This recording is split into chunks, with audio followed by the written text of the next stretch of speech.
agent is not here perfectly. Yeah, nobody tag Travis in this. Fantastic, so we'll just give you a couple minutes. Yep, and then I'll be ready to go. Do we need another song to distract people, or are they going to hold their breath?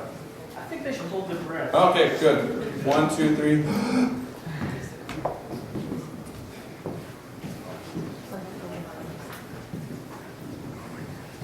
You guys find Travis on social media yet? Go find him. Like his page, follow him on Twitter, turn on your Facebook Live feed.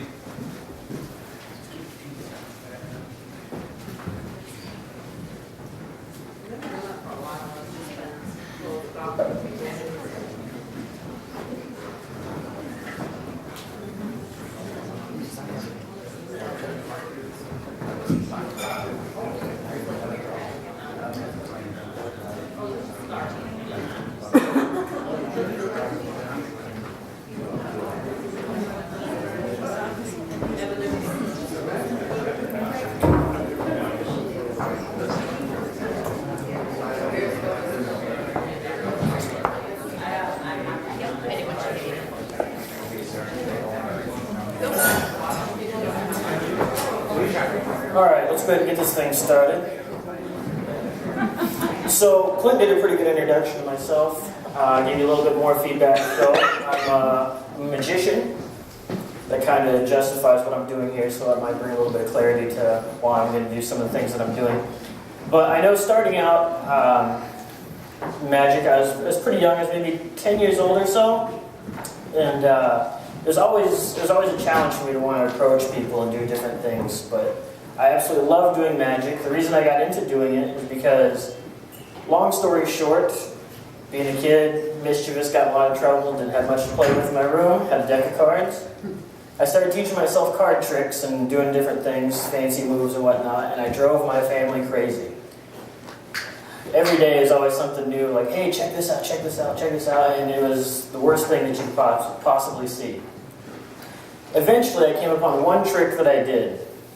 And that one trick, when I performed it for my friends and my family, I got a genuine smile or a genuine reaction, and that kind of stuck with me, and I wanted to keep doing it.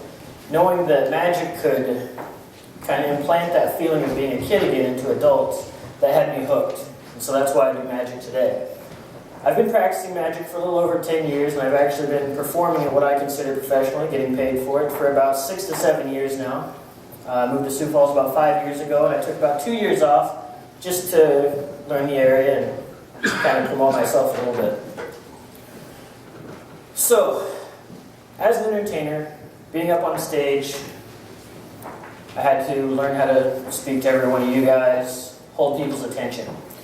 When I was younger, I was extremely shy. I enjoyed performing for my family, for my friends. Outside of that, it didn't go any further. It was difficult for me to walk up to a stranger. Can I show you something? Did you pick a card? Everybody, it's kind of a weird thing for you to perceive somebody just walk up and do that. And I couldn't grab their attention long enough to really care about what I was saying or what I was doing. So, what did I do to overcome that shyness? First, it's important to understand what shyness is. It doesn't matter how you word it. If it's shyness, hesitation, doubt, uncertainty, they're all synonymous with the words fear. When you're afraid of something, you find a reason or a way out of what you really want to do. For some reason or another, I was afraid to put myself out there and just say, look at me. This is what I have to offer.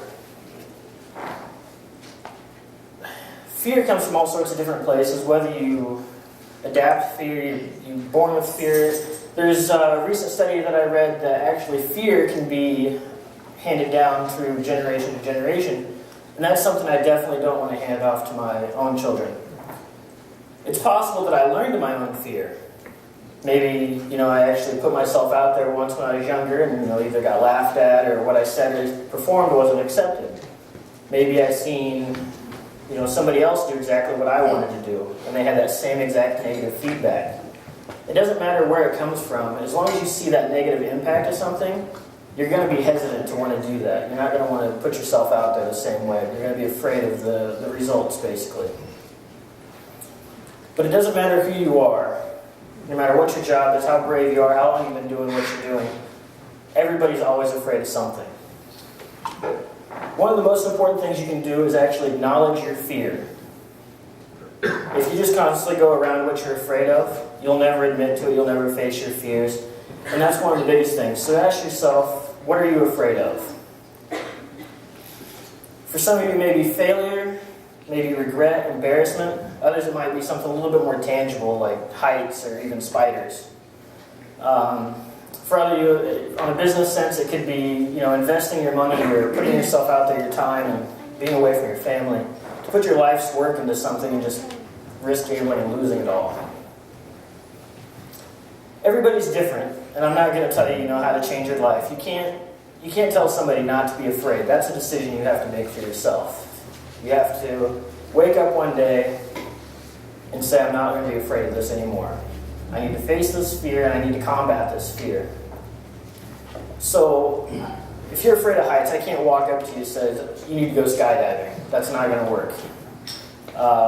Same thing goes if you're afraid to invest your business or your life savings, I can't tell you to do that either. And if you leave here today and do that, I'm not going to be liable for that. So that's my first disclaimer right there. Facing your fears is something you actually have to decide to do for yourself. So let me give you an example. This is where it's going to get fun. I conquered one of my fears last year as a magician. It's one thing to learn something that's kind of eye-catching and to draw people towards you. And that's kind of a challenge or a big deal for entertainers and magicians. If you're out there performing and it's just little card tricks and stuff, those are great. Those are some of the most impactful things you can do because they're right there in front of your face and you can't deny what you've just seen. But getting people to accept that purpose and what you're doing in life and how you can entertain them. So what did I want to do? I wanted to learn how to do a little bit of fire eating. So I started out, once I decided I really wanted to do this, it was full steam ahead. I went out, I bought all the materials and everything I needed to do a little fire eating. I actually made my very first torch.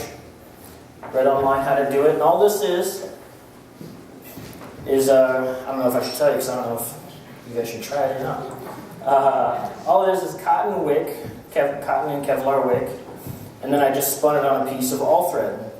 And the reason I chose to do that is because it's rigid. It has a lot of different teeth and stuff like that along the sides, which are the threads. So this won't slip off, and that was one of my biggest fears. Because one of the things that I learned, once you light this on fire, this will not put it out. You can't shake it to put it out. This is a chemical. So, doing this, I made my torches. I was all excited, ready to go. I got my fuel, and for fuel, all this is a Coleman camping fuel. Put a little science behind how this works. Coleman camping fuel is actually the coldest chemical fire that you can get. The flame burns colder than anything else, at least that you can get over the counter. So, what I do? First thing I did, I dipped my torch in there, got all sorts of fluid on it. I lit it on fire, and I was all excited. Seen how big the flame was? I said no. I tried to put it out. I was afraid of it. So what I do? I blew it out. That works. So I thought about this. I'm like, there's no way that big flame's not going to burn me. Patted it down a little bit. Tried it again. That flame's a little bit smaller. I might be able to work with that. I held it up and I brought it closer and closer, and I could feel the heat. I'm like, there's no way this is not going to burn me. So, I blew it out. I refused to put it in my mouth. I was absolutely terrified of it. So what did I do? I go back to reading, learning different things, and I'm like, well, maybe a homemade torch isn't the best way to go. I've never done this before. I don't know what a real torch looks like. So I actually went out and I bought some torches, and they were great, but they were huge. So knowing what the flame looks like, and it's very similar to this, I was ready to go. One more time. I dipped it in there, lit it. And again, I didn't want to put it in my mouth. So, what did I do? I found a way around my fear. Instead of learning how to eat fire, I learned how to just play with the fire and do different fire tricks and how to light your little fingers on fire there for a short period of time. And that was great. I was ready, I was pumped. I was now a fire eater. That's what I told everybody. I exhausted my audience, my friends, my family, to a point where they just didn't think that was impressive anymore. I was back to square one. I want to learn how to eat fire. So let's bump up the fire tricks a little bit. This was actually the second set of torches I made right here. Of course, I knew the flame was going to be a little bit bigger.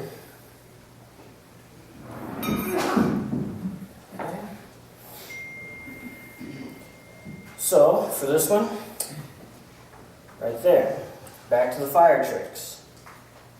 Lighting my fingers on fire, playing with different things, just like that. Eventually I learned how to put the fire out in my hand. That was awesome. Everybody wanted to see that, especially the lighting the leg on fire. Everybody's super excited. That's cool. How does that not burn you, sort of thing.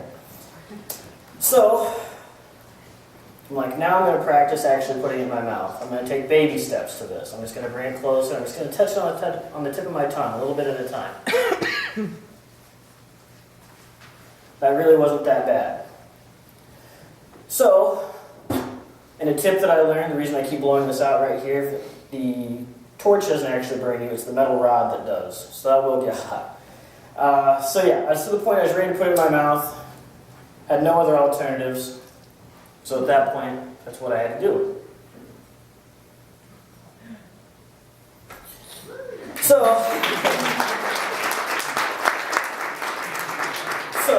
I was super excited, pumped, ready to go. Now it's time to actually turn it into a performance, a show.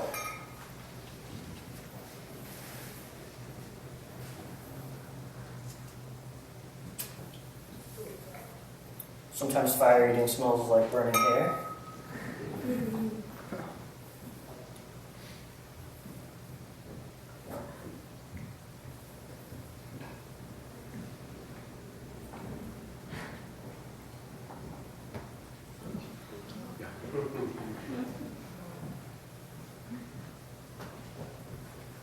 Wow. Yeah, yeah.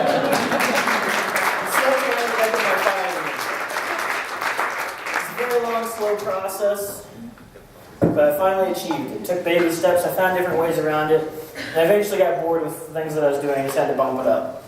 The next thing I actually want to learn with fire is to blow the fire. It's too cold for me. I want to learn that outside, and no place indoor will let me practice that. So what did I find? Procrastination. That's exactly what I was doing. I wanted to learn fire eating. I kept finding all these different alternatives, things to kind of feed my goals and achievements that I really wanted to do. I was just going along with different things. So, let's see. Basically, procrastination can take your goals and desires quickly and make it to where they never actually happen by just settling for the things that you've done up to that point. Let me get into that right there. So, the biggest thing that I did to do that, and I did the exact same thing with this glass. I'm sure a lot of you have heard fight fire with fire. And that's exactly what I did. I was afraid to eat fire.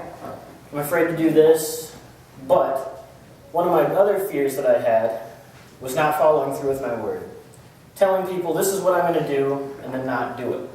Because that's going to let other people down who are expecting to see it or hear about it or learn it. And you never know what you're going to do that will influence others to do what they want. Perhaps there's somebody else here that wants to learn fire eating.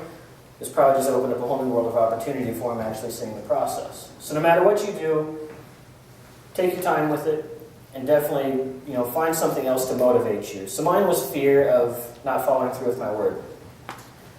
So I told everybody, I'm a fire eater now, and it wasn't enough to go out and do an actual show or anything, so that's why I moved forward with this. Once you conquer your fears and exercise it, you'll never be afraid of that ever again. To break it down, I have a few general things on here to combat your fear. The first one is develop self-confidence. Self-confidence is not absence of fear, but mastery of fear. The key is to know it is a state of mind, and you can create it anytime you want, no matter what the circumstances. Master motivation. Motivation is a vital component of reaching any goal, since most goals tend to involve pushing through some short-term pain to achieve a long-term gain. Staying connected to your motivation keeps you in the path to success. Goals themselves are highly motivating, but to get even greater leverage, you need to keep that motivation up in front in your mind. The next one is perceived procrastination. We discussed that one earlier. That's what I do a lot of times. I find different things that I'll settle for, and I'll procrastinate instead of doing my actual goal. When you find yourself becoming paralyzed by inaction, we learn to power through. Start with small tasks to build up momentum to move past the obstacles of procrastination. And then we have build self-discipline. To achieve a goal, you must be willing to do what you know you should do when you should do it, whether you like it or not. Underlining all great achievements is the quality of self-discipline. It is the ability to delay short-term gratification to enjoy even greater reward in the long term. I get a drink here. Next is carry out the commitment. One of the fastest ways to move past fear is to commit to what you are doing. When you commit to you're putting your integrity on the line, making yourself accountable to what you say you will do. If you need help, enlist support to keep yourselves accountable. And that's the biggest thing. Make sure you surround yourself with people who are going to support you in what you do and give you that positive feedback. If you're out there, just confronting your fears is one thing, but getting the support from all those around you, that'll make the difference. Which brings us to this big blue tarp in front of us. So, I have never done this before. This will be my first time doing it. I'm doing exactly here what I said I would do with fire eating. Right here I have 250 approximately broken bottles, all real glass. I've seen some of you up here checking them out earlier. So, I'm excited to get this over with. That's the biggest thing. So I do theater shows. The last one I did was here at the Orpheum Theater. I did it with another Baker member and performer, hypnotist, Zach Tenebo. It was an 18-and-up show. It consisted of some different stunts like the fire eating, needle swallowing, things like that, and then some mind reading. But I need to step the show up. So one of the things I really want to do is, I was going to say walk on fire, which I do, but I can't do that inside. Walk on glass, do a glass walk. How do I prepare for something like this? Well, mentally I'm prepared. I read all the literature and watched all the videos possible on how to do this. Talked with some people who've done it, and it's not unheard of. People do this sort of thing, so I know it is possible. The way I've combated my fear on this, like I said, is the exact same thing. I'm hesitant to do this, but that's part of my procrastination. So I announced on the bakery site here, for those who are members, that this is what I was going to do today. So that forces me to do it. So if anybody else wants to give it a go, you're more than welcome. But in the meantime, I guess all I have left to do is to do it. So, let's see how this goes. And I've never practiced this, I've never done it. When I first started breaking the first initial 60 bottles or so, I did stand on a small pile, and it freaked me out because the bottles were so cold. So hopefully they're warm enough, they've been inside long enough. So yeah, if you guys want to see it, feel free to stand up, take pictures, whatever you want to do. So, and I don't claim to be a foot model, so no judgment there. The hardest part is standing on one foot.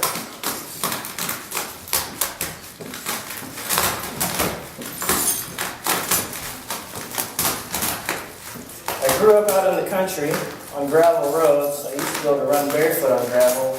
Kind of become a wimp since then. We've been walking outside on a paved driveway, a little rebel skirt. This seems to be doing okay so far.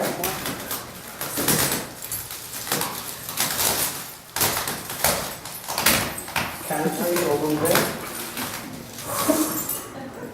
Alright. Nice!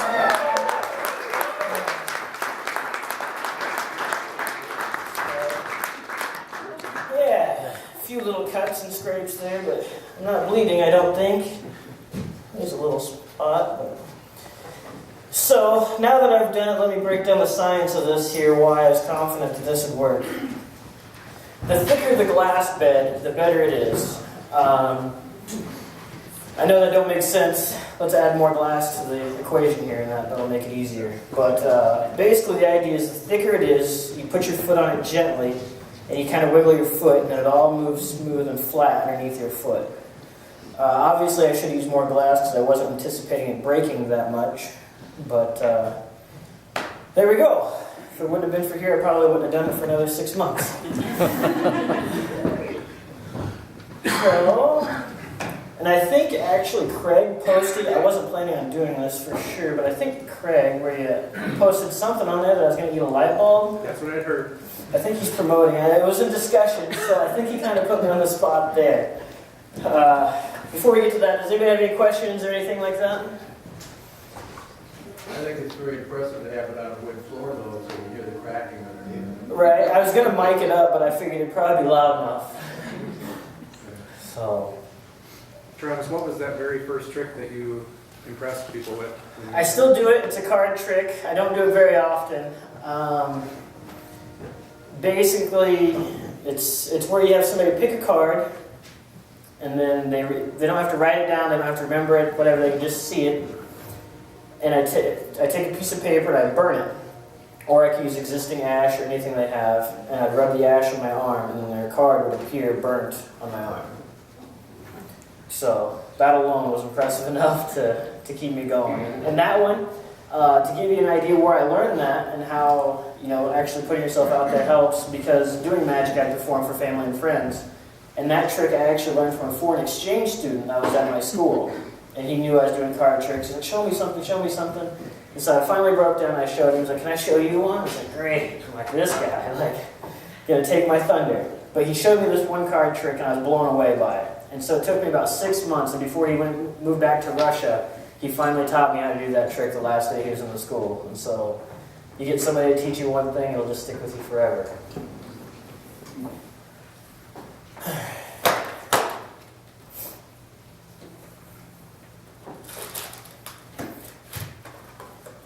I know there was a question earlier if the glass was real, because I've seen people were looking at it, so I'll let you guys inspect the light bulb before I do this.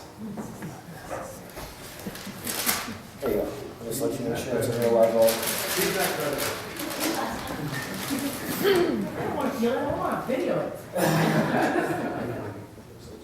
Good? Alright, so I'm just going to put it in there just for safety purposes so glass doesn't go everywhere.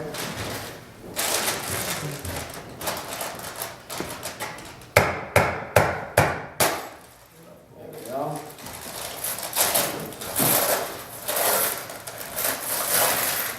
Again, this is another one that I just read about how to do. This part you don't eat. That's not good for you. Like any of the rest of this is, but... Okay, so there's the piece of glass. Now here's the deal with the frosting that's on these glass. Frosting is just the white stuff on the inside. The clear ones are better. The frosting is poisonous. Yes. So we want to make sure we get all that frosting off of there. Is there a certain brand that tastes better than another? No, they're all pretty good. Yeah, I don't really have a preference here, so. Alright. Let me get my water. I've done this so much that I'm afraid it's going to come to result one of these days. Okay.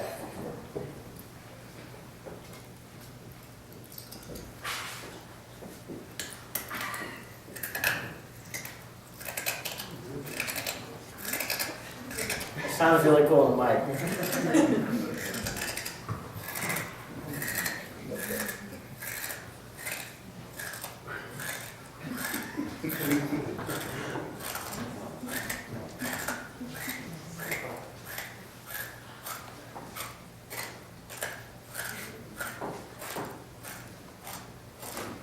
Excuse the awkward silence.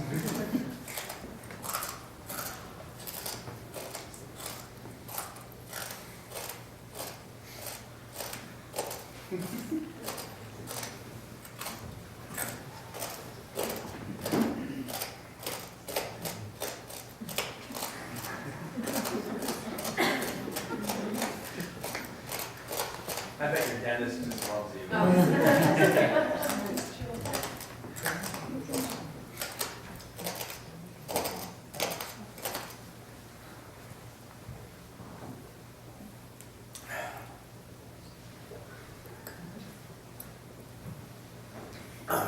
Okay.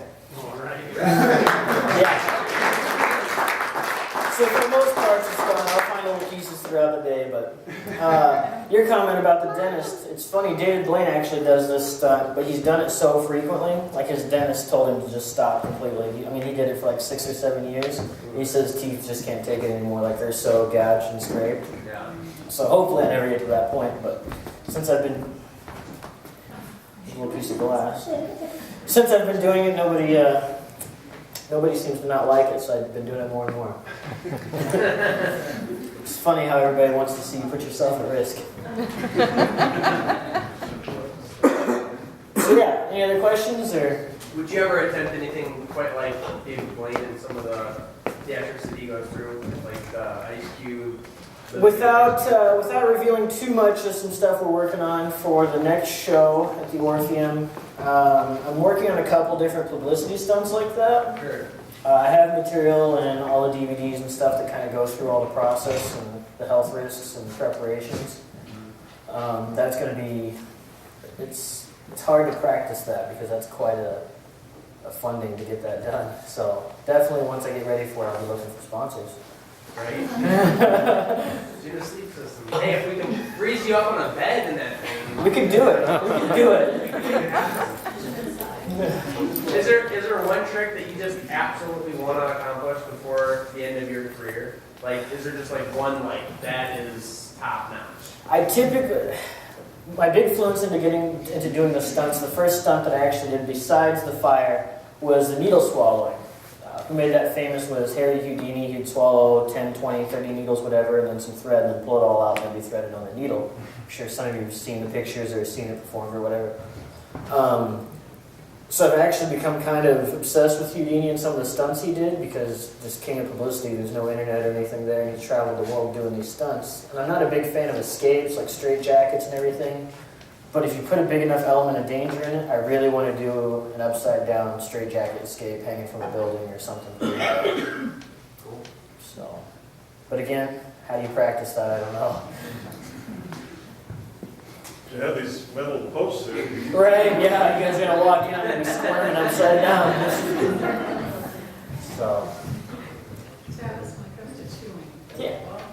Is there a reason that you keep going? I mean, again, going back to the science of how you walk something. yeah, okay, so the science to eating the light bulb is actually really cool. So glass is made out of sand, essentially. So when you put it in your mouth, glass only cuts in a slicing motion. So if you position it on your teeth just right and chomp straight down, there's never that slicing motion. And when you chew it enough, and that's why I took a drink of water, because once you chew it, you can actually feel the point. It turns into a fine powder. It's almost like a granulated sugar. It's that fine. And once it's in that point, then you're pretty much risk-free. And that's when you take the drink, because you don't want to swish it around your mouth, because that's the same slicing motion. So you fill your mouth with water, and then just kind of like gravity, do it, swish it around until it gets dead center, and then just take it back. So, which I recently performed it, and I didn't have anything to drink, and so I had to power through that one, and I survived. But never again. So. Okay. Well, if there's no more questions, I think there might be some pizza left. I can't tell. If there's not, appreciate you guys eating all of it. I'm glad I don't have to take all that home. So, yeah. Take it away, Clint. Thanks, guys.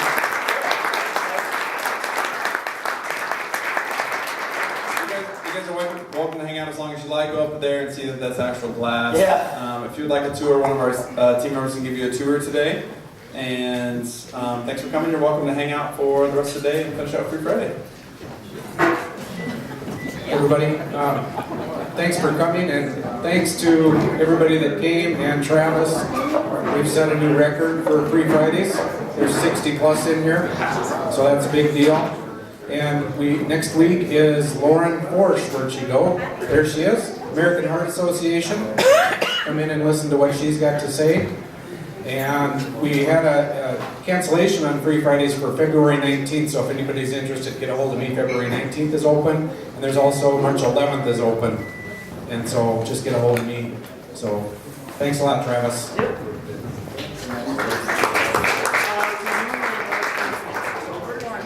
of a Halloween themed deal. Yeah, so we're working on some of the shows we're trying to.